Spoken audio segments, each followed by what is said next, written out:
के अंदर गूंज है और आप गियर चेंज करने जा रहे हैं, चेंज करने से पहले ये ट्यूब डाल के चेक कर लें। मैनुअल गाड़ी के गियर के अंदर ये ट्यूब डालें।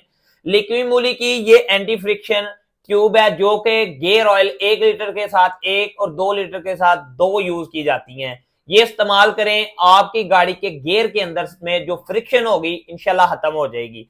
जल्दी जल्दी ऑर्डर करें 030887344241 पे राब्ता करके, क्योंकि ये स्टॉक लिमिटेड है। अल शरीफ ऑटो केयर। अल्लाह हाफिज।